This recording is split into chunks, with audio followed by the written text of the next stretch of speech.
नमस्कार मित्रों, आज हम पढ़ने वाले हैं कक्षा 9वीं विषय गणित के यूनिट 2 बहुपद। बहुपद में लास्ट वीडियो में प्रश्नावली 2.1 के बारे में पढ़ चुके हैं। अब पढ़ते हैं प्रश्नावली 2.2 में। उसके अंदर अपने कुछ बातों का ध्यान रखना पड़ेगा।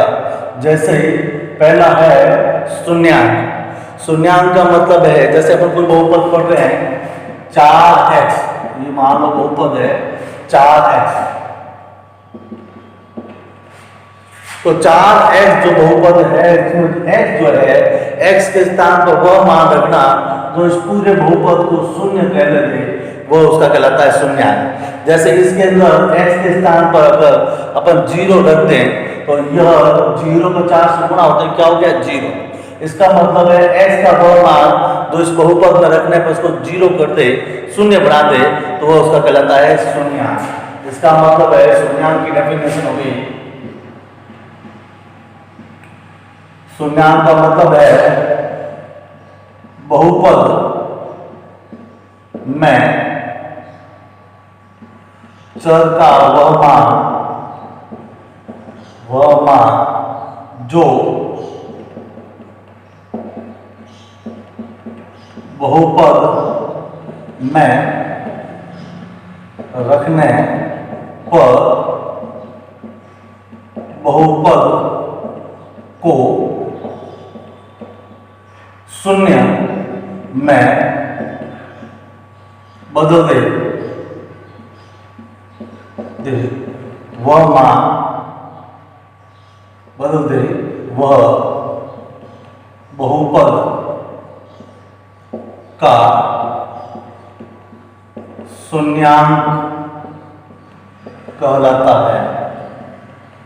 ठीक है, जैसे 4x था, अब इस x के स्थान पर हम 0 रख दिया तो 4 का गुणा 0 से तो 0 हो गया। इसका मतलब कि 4x बहुपद है तो उसका शून्यांक है वह 0 है। इसी प्रकार दूसरी डेफिनेशन और ध्यान रखनी पड़ेगी, रेखिक बहुपद। रेखिक बहुपद में अपन पढ़ चुके हैं, बहुपद में जो चर x होता है उसकी अधिकतम बड़ी से बड़ी घात 1 हो, उससे कहते हैं रेखिक बहुपद।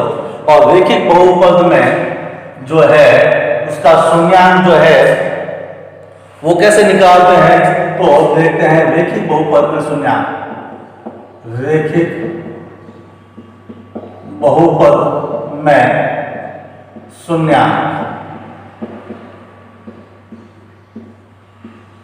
क्योंकि अपने को जानकारी है, पता है कि रेखिक बहुपद में x की बड़ी से बड़ी घात 1 होती है, और तो शून्यांक से मतलब है जो चर की घात है उतना ही उसकी क्या होता है शून्यांक। जैसे रेखिक बहुपद में x की बड़ी से बड़ी घात 1 होती है तो उसका शून्यांक 1, द्विघात बहुपद में अधिकतम शून्यांक है वह 2, और त्रिघात बहुपद में अधिकतम शून्यांक है वह 3। जितनी बहुपद की बड़ी घात है उतने उसके शून्यांक होते हैं, अधिकतम होते हैं, नहीं भी हो लेकिन अधिकतम शून्यांक है वह जितनी घात है उतने उसके शून्यांक होते हैं। तो रेखिक बहुपद में अधिकतम शून्यांक है वह 1 हो सकता है। अब इस रेखिक शून्यांक का मानक रूप लिखते हैं। जैसे इसका मानक रूप जो होता है वह है ax² + b। a और b जो है यहाँ पर उसके क्या है, गणितीय अंक है। a और b है वह गणितीय अंक है, वास्तविक संख्या है, वास्तविक संख्या मतलब कोई भी गणित का अंक यहाँ पर हो सकता है। लेकिन x का गुणांक क्या है, a है, इसका मतलब a का मान 0 नहीं हो सकता। अगर ये 0 हो गया तो x² से गुणा क्या हो गया 0, इसका मतलब है वह 0 नहीं हो सकता। क्यों? क्योंकि उसको 0 नहीं होना चाहिए, x रहेगा तभी तो वह रेखिक बहुपद रहेगा। अब आपको यहाँ पर उसको शून्यांक ज्ञात करने के लिए जो p है इसका उसको 0 के तुल्य कर दो, तो ये 0 हो गया, ये क्या होगा 0 के समान। इस प्रकार से ax + b बराबर 0, तो ax बराबर -b, x बराबर -b/a। इस प्रकार से जो x का जो शून्यांक है वो x का गुणांक बटा अचर पद। देखिए बहुपद में जो उसका शून्यांक है अचर पद बटा x का गुणांक, इस प्रकार से इसका मान है वो निकाल। तो अपने को जानकारी हो गई शून्यांक मतलब बहुपद का वह मान उसको अंदर रखने पर उसको जीरो कर दे, वह बहुपद का शून्यांक कहलाता है। रेखीय बहुपद में जो शून्यांक है उसको जीरो के तुल्य करने से ये रेखीय बहुपद है ax + b, इसका शून्यांक जानने के इसको क्या करते हैं, जीरो के तुल्य कर देते हैं और फिर इसका मान क्या निकलता है, माइनस अचर पद बटा x का गुणा। अब इसी आधार पर इसके जो है प्रणाली 2.2 के अपन कुछ प्रश्न देखते हैं। जैसे पहला प्रश्न है, निम्नलिखित बहुपद में बहुपद दिया हुआ है 5x - 4x² + 3 के मान ज्ञात कीजिए। मतलब x का मान इसके अंदर रखना और x का मान 0 यहाँ पर रखना और x का माइनस मान इसके अंदर रखना है। तो अपना बहुपद दिया हुआ है प्रश्न क्रमांक नंबर 1। बहुपद को संकेत के रूप में, क्योंकि ये x चर में है तो x और बहुपद का संकेत है वो p के रूप में है। जो जिस चर में है वो यहाँ पर बीच में उसका जो आ जाएगा, यहाँ x चर में इसलिए x, और ये बहुपद हो गया 5x - 4x² + 3। अब इसके अंदर जो है बहुपद के चर के स्थान पर मान 0 रखना है और दूसरे प्रश्न में चर के स्थान पर -1 मान रखना है। एक बार 0 रखकर देखते हैं, x के स्थान पर 0 रखने पर इसका मान क्या आता है। तो यहाँ पर x के यहाँ पर भी यहाँ पर 0 रखेंगे और 5 0 - 4 0 का स्क्वायर + 3। अब इसको सॉल्व करते हैं, देखते हैं 0 का 5 से गुणा हुआ क्या 0 का स्क्वायर वैसे 0 होता है, 0 से 4 से गुणा हो तो 0 और प्लस के 3, इन दोनों 0 का जोड़ है वो 3 के साथ करने पर वह 3 ही रहती है। इस प्रकार से 3, तो x बहुपद में 0 का मान रखने पर इसका परिणाम है वह 3 प्राप्त हो रहा है। उसी स्थान पर दूसरा प्रश्न करके देखते हैं। तो ये बहुपद हो गया, ये इसका उत्तर है। अब बहुपद है x बराबर 5x - 4x² + 3। अब x के स्थान पर है वो -1 मान रख के देखेंगे। तो -1 बराबर 5 -1 - 4 -1 का स्क्वायर + 3। चूंकि यहाँ पर प्लस है, यहाँ क्या है माइनस, जब ब्रैकेट खोलेगा इन दोनों का गुणा होगा तो प्लस माइनस 5 का गुणा 1 से तो 5, ये -4 है। किसी भी संख्या का जो वर्ग, जैसे -1 का गुणा -1 जो वर्ग कर रहे हैं मतलब गुणा कर रहे हैं, तो माइनस माइनस क्या हुआ प्लस और 1 का गुणा 1 से 1।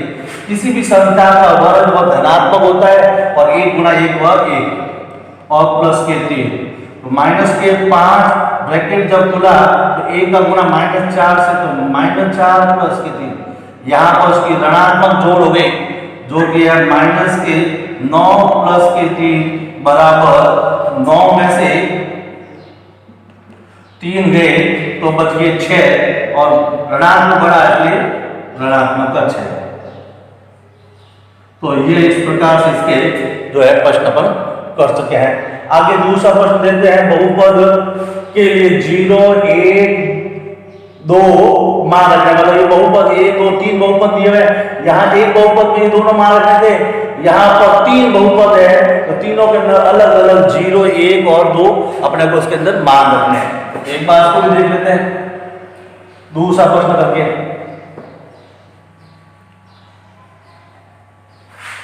तो प्रश्न क्रमांक नंबर 2, दूसरे में जो अपने पास में है बहुपद जो है चर के स्थान पर एक बार 0 रखना है, एक बार 1 रखना है और एक बार है वो 2 रखना है।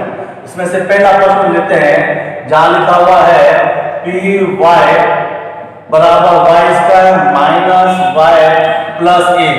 तो एक बार हम रखेंगे 0, तो 0 रख कर देखते हैं तो p0 बराबर 0 का स्क्वायर - 0 + 1, 0 का स्क्वायर 0 है और ये माइनस का 0 प्लस का 1, 0 का कोई मतलब नहीं तो उत्तर प्राप्त हुआ 1। अब 1 मान रख के देखेंगे तो 1 मान रख दिया तो 1 रखने पर 1 का वर्ग -1 + 1, किसी संख्या का वर्ग 1 का वर्ग हमेशा 1 और माइनस प्लस 0 हो गया, एक बार लिख देते हैं और 1 1 रख तो 0 और उत्तर प्राप्त हुआ 1। चलिए आगे जो कुछ प्रश्न देखते हैं अपन, इसमें मान रखते हैं 2, तो 2 रख दिया, 2 का वर्ग -1 + 1, 2 का वर्ग 4 -1 + 1, ये तो 0 हो गया और 4 बच गया। इस प्रकार से 0 रखने पर 1, 1 रखने पर 1 और 2 रखने पर 4 मान प्राप्त हुए। ठीक है, इस प्रकार से। तो दूसरा प्रश्न में भी मान रख के देखते हैं। जैसे दूसरा बहुपद अपने को दिया हुआ है, ये रहा दूसरा प्रश्न लेते हैं इसका। इसमें बहुपद दिया हुआ है px बराबर x घात 3। इसमें भी 3 मान रख कर देखेंगे। एक मान देखते हैं 0, तो यहाँ पर x के स्थान पर 0 की घात 3 जो कि परिणाम हुआ 3। फिर मान रखेंगे 1 की घात 3 मतलब 1 गुना 1 गुना 1 जिसका भी परिणाम हुआ 1। फिर मान रखते हैं 2 की घात 3 2 गुना 2 गुना 2 2 गुना 2 4 और 4 गुना 2 बराबर 8 मान प्राप्त हुआ। इसी का जो है प्रश्न क्रमांक ये जो अपना हो गया यहाँ पर तीसरा और चौथा प्रश्न देखते हैं इसमें क्या है। चौथा प्रश्न अपने को दिया हुआ है px बराबर x माइनस 1 और x प्लस का 1। यहां पर 0 1 2 मान अपने को रखना है। सबसे पहले मान रखते हैं 0, तो 0 माइनस 1 और 0 प्लस 1, चूंकि जहां पर 0 में से 1 घट गया तो माइनस का 1 बच गया, 0 में 1 जुड़ गया तो 1 और माइनस 1 और प्लस 1 का गुणा माइनस प्लस माइनस 1 का गुणा 1 से तो 1। इसी प्रकार मान रखते हैं अपना जो 1, तो यहाँ पर 1 माइनस 1 और 1 प्लस का 1, तो 1 में से 1 गया तो 0 और यहाँ पर 1 और 1 कितना हो गया 2 का गुणा 0 से 2 प्राप्त हुआ 0। अब रखते हैं 2,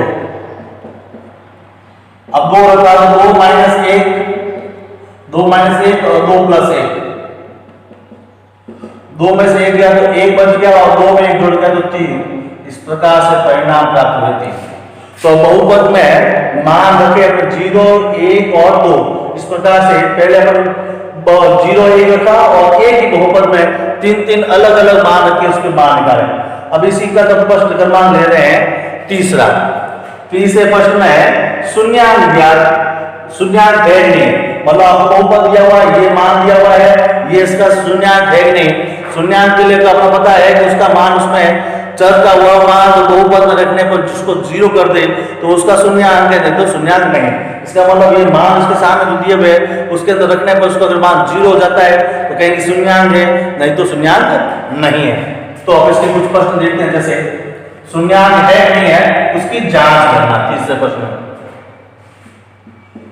प्रश्न क्रमांक 3 में जैसे अपन ले रहे हैं, पहला प्रश्न दिया हुआ है px बराबर 3x प्लस 1 और उसके मान दिया हुआ है x माइनस 1।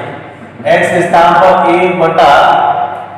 1/3 मान रखना, तो रख के देखते हैं -1/3, तो 3 का 3 x के स्थान पर -1/3 प्लस का 1, 3 से 3 यहाँ पर क्या हो गए कट, और यहाँ पर 1 बार गया और 1 का -1 से तो 1 और प्लस का 1 और परिणाम अपने को प्राप्त हुआ 0।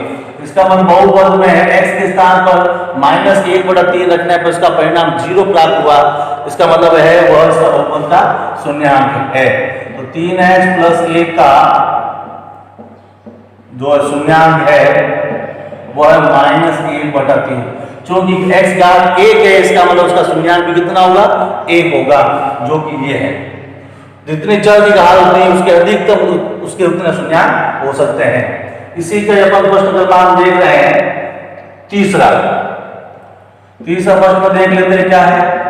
तीसरा प्रश्न दिया हुआ है px बराबर x²-1। अब इसके स्थान पर 1 और -1 मान रखकर देखेंगे। तो पहली बार रखते हैं 1, जब 1 रखा तो 1 का स्क्वायर -1, 1 का स्क्वायर 1 -1 और परिणाम प्राप्त हुआ 0। इसका मतलब है जो प्लस का 1 है उसका शून्यांक है, क्योंकि उसको रखने पर उसको 0 बना रहा है। फिर हम रखते हैं माइनस का 1, तो p के स्थान पर रखा -1 का वर्ग -1। किसी भी संख्या का चाहे धनात्मक या चाहे ऋणात्मक उसका जो वर्ग है वो धनात्मक होता है, और 1 गुणा 1 और माइनस का 1 यहाँ पर दिया हुआ है जिसका मतलब है 0। इसका मतलब है x² -1 का शून्यांक 1 और -1 है। क्योंकि x की बड़ी घात 2 है, इसका मतलब अधिकतम इसके 2 शून्यांक हो सकते हैं जो कि 1 और -1 है। आगे और कुछ प्रश्नों में जांच कर लेते हैं। तो इसका प्रश्न क्रमांक लेते हैं अपन 4।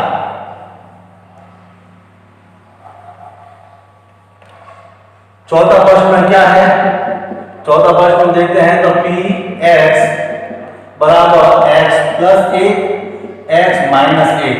अब इस x के स्थान पर अपने को -1 और 2 रखने हैं। तो पहली बार अपन रख कर देखते हैं माइनस का 1। तो माइनस का 1 इस स्थान पर रखा तो यहाँ चर के स्थान पर -1, आगे लिखा हुआ +1, -1 और -1। चूंकि -1 और +1 परिणाम में प्राप्त हुआ 0 और यहाँ पर ऋणात्मक जोड़ होगी -1 और -1 -2 और 0 में से गुणा हुआ तो परिणाम हुआ 0। इसका मतलब है 0 किसी संख्या से गुणा करने पर उत्तर है वो 0 आता है। आगे वाला प्रश्न देखते हैं और अपने को रखना है 2। तो एक बार 2 रख के देखते हैं। तो 2 + 1 2 - 1। तो 2 रखने पर क्या हुआ? 2 और 1 3 और यहाँ पर 2 में से 1 और गुणा करने पर परिणाम हुआ 3। इसका मतलब है 2 रखने पर उत्तर 0 नहीं आया। इसका मतलब है 1 रखने पर उसका परिणाम जो 1 रखने पर जो परिणाम -1 रखने पर परिणाम 0 हुआ और 2 रखने पर परिणाम 3 आया। इसका मतलब है 2 उसका शून्यांक नहीं है। तो बहुपद में बहुपद है जो x + 1 और x - 1 का शून्यांक -1 तो है लेकिन 2 नहीं है।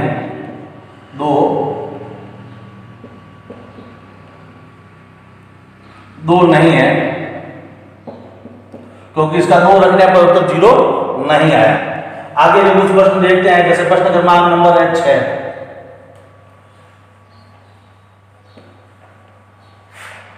छठा प्रश्न क्या दिया हुआ है? दिया हुआ है पी एक्स बराबर पी एक्स, 2 बार लिख दिया। पी एक्स बराबर एल एक्स प्लस एम। अब x बराबर -m/l, ये इसका शून्यांक है या नहीं इसका जांच करना है। तो यहाँ पर पी एक्स बराबर x के स्थान पर अपने को जो रखना है -m/l और आगे m। l से l कट गया एक बार और 1 का m से गुणा -m से तो -m और m से m गया तो 0। इसका मतलब है जो l x + m का शून्यांक है जो -m/l है। इसका मतलब l x + m का शून्यांक -m/l है। अगला प्रश्न और देख लेते हैं जिसमें 2 मान और रखने हैं। जैसे दिया हुआ है 7वां प्रश्न पी एक्स 3x² - 1। अब x के स्थान पर -1/√3 रखना और 2/√3 रखना। तो पहले रख देते हैं -1/√3 3 -1/√3 का स्क्वायर -1। तो 3 का 3 किसी भी संख्या का जो वर्ग है वो धनात्मक होता है, इसलिए माइनस के स्थान पर प्लस हो जाएगा। 1 का वर्ग 1 √3 का वर्ग है और 3 -1। 3 से 3 एक बार कट गया, 1 का गुणा 1 से 1 और -3 और 1 में से 1 गया तो 0। इसका मतलब है -1/√3 उसका शून्यांक है। अगला तक देख लेते हैं x बराबर 2/√3 रख कर देखते हैं। तो p 2/√3 बराबर 3, x के स्थान पर 2/√3 का स्क्वायर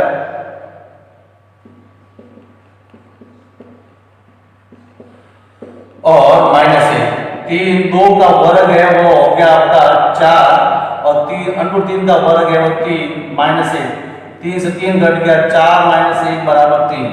इसका मतलब है परिणाम में 0 प्राप्त नहीं हुआ तो इसका ये शून्यांक नहीं है। तो बहुपद है 3x² - 1 का शून्यांक जो है वो -1/√3 है और 2/√3 नहीं है। इस प्रकार से इसके मान ज्ञात कर सकते हैं। अगला प्रश्न चौथा भी देख लेते हैं। तो प्रश्न क्रमांक नंबर 4 में बहुपद के शून्यांक ज्ञात करने।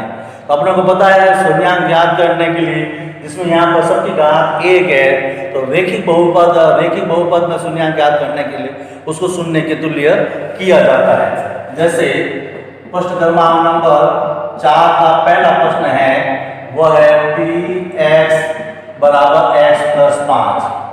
अब x प्लस 5 बहुपद है, उसका शून्यांक ज्ञात करने के लिए उसको शून्य के तुल्य करते हैं।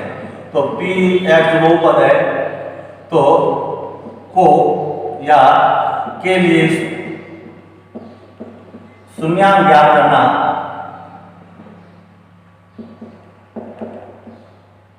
शून्यांक ज्ञात करने के लिए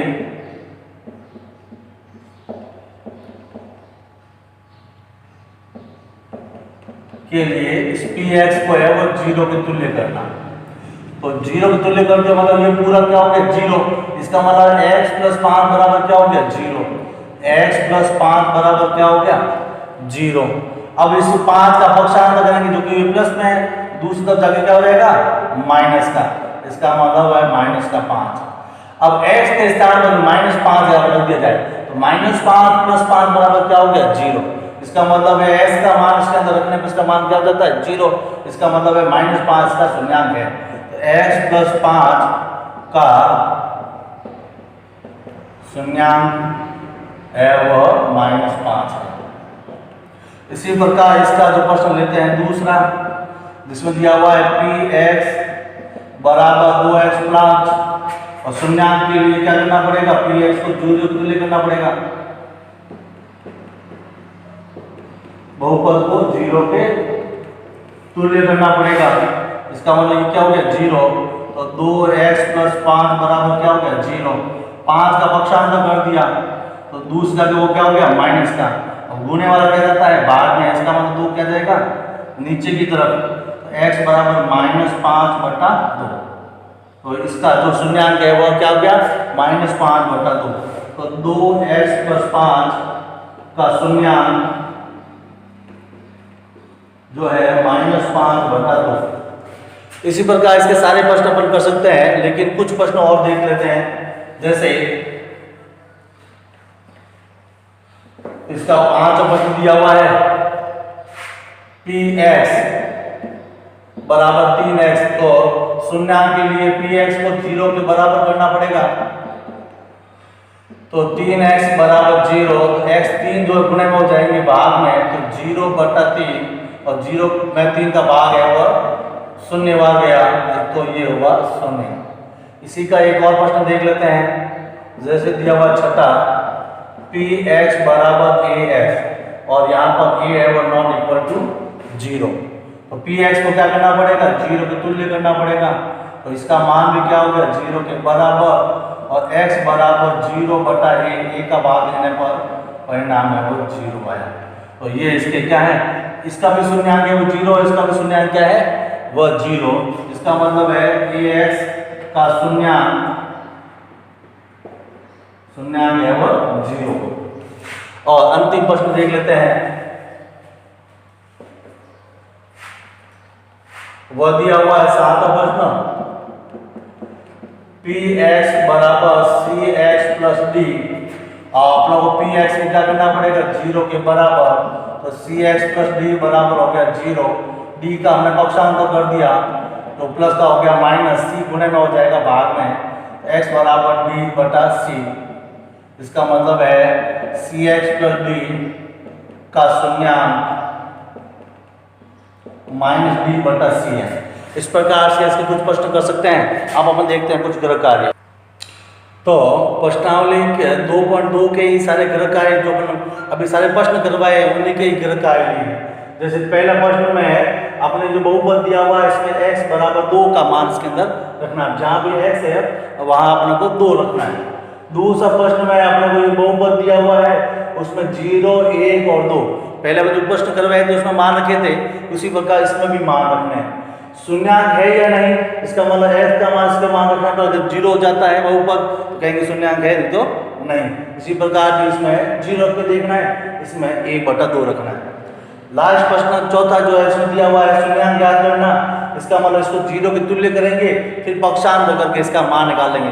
अगर जीरो जो मान आएगा वो उसका क्या होगा, शून्यांक। धन्यवाद।